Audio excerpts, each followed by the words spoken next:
Hello, welcome back to my channel. This is Becky. I wanted to give you a little bit of background story about my brand.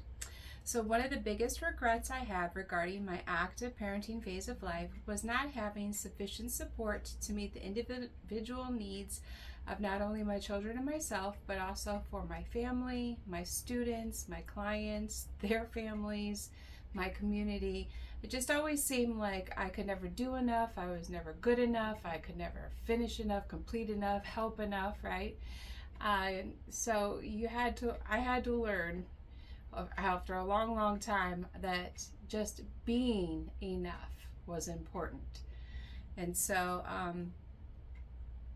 I worked with families for over 30 years, and there are two groups that I tend to work with. One is what I call the youth, which is ages probably 15 to 30. And then the other group are what I call the caregivers, the adults, the parents, okay? Those are the two groups. Now, I've worked with clients and students of all different ages, all the way from toddlers, all the way up to one gentleman who was 100 years old, because I was doing respite and was taking care of him and his end of life care.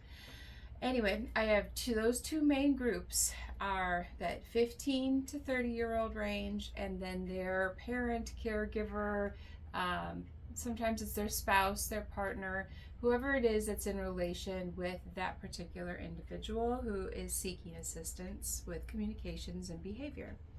So the young people that I usually work with experience issues with impulse control problems, which is very normal because of brain development. It takes longer for that part of the brain to fully form and fully become functional.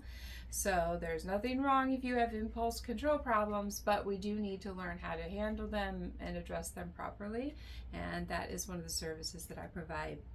Another service is helping them address either a lack of motivation or a lack of sense of direction. So I'm pretty good at helping people by being their cosmic cheerleader and reminding them that we all get 24 hours a day and we all get to decide what that looks like, usually within limits.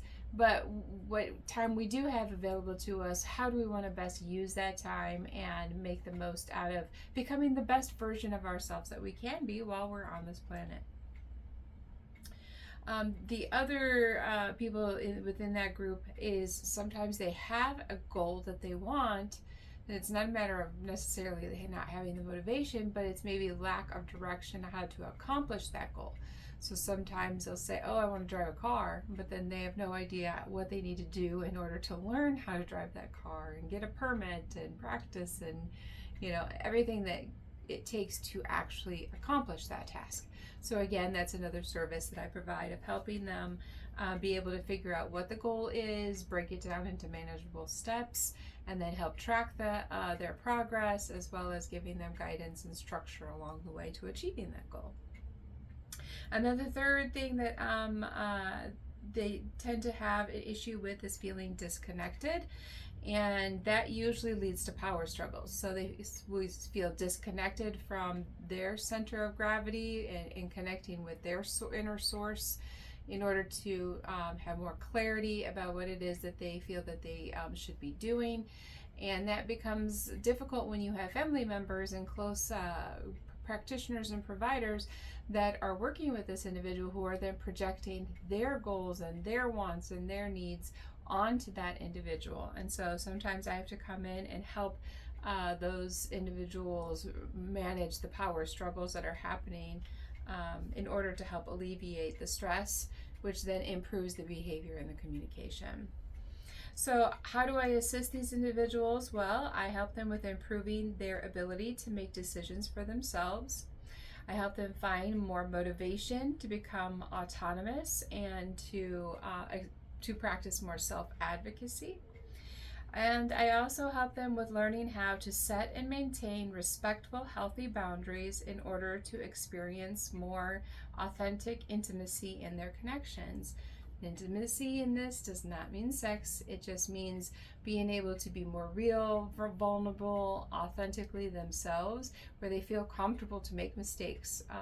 If they have a list, that they don't feel self-conscious about it because everybody in that group doesn't make it an issue or point it out. And those sort of unique characteristics that we all have, they don't feel the need to mask them and hide them, is how you determine if you're successful in helping them with maintaining and establishing good, healthy relationships.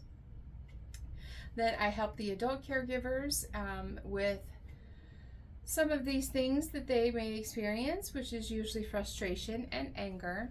They may also experience sadness and grief, loneliness, and helplessness. So I help give you a community where you're not doing life alone. You're doing it with other fellow journeyers through life who've experienced similar things or are experiencing similar things, or they know someone who has experienced similar things. And so we're all here to help give each other support, because we all at some point need to be able to discuss our thoughts and our feelings with trusted individuals who can keep us grounded and help us co-regulate with our emotions without further getting more upset, in order for us to be able to be the grounding force and stability to the individuals that we have in our life. So again, iron sharpens iron, and we are all just walking each other home. So we are all trying to help each other be the best versions of ourselves, because ultimately that helps everybody. The 3 gains that the adults and caregivers get from working for me are: they get increased compassion and a priceless vault of wisdom, as well as reassurance and guidance that's shared through Christ-centered love. And like I said before, what's the most important medicine is the acceptance without judgment, and a community that is rooted in love, not fear. And we want to help you take your youth, your 15 to 30-year-old, from feeling disconnected from the family and help them to become more part of the team, working together in unity.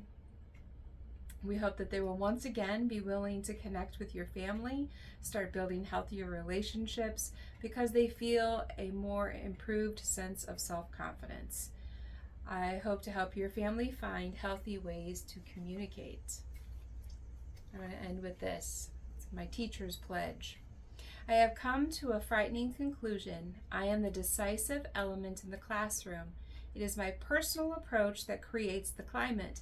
It's my daily mood that makes the weather. And as a teacher, I possess tremendous power to make a child's life miserable or joyous.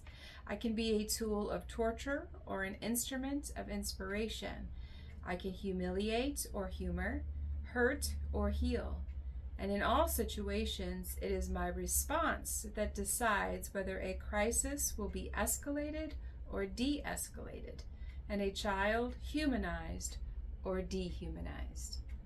So just because I have a teacher's degree doesn't mean that I'm the only teacher that is helping.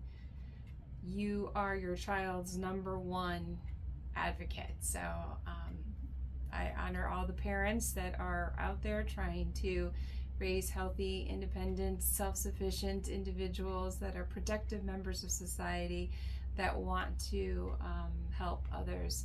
And I'm here to help you do that. So I look forward to talking with you in my next video. Have a great night.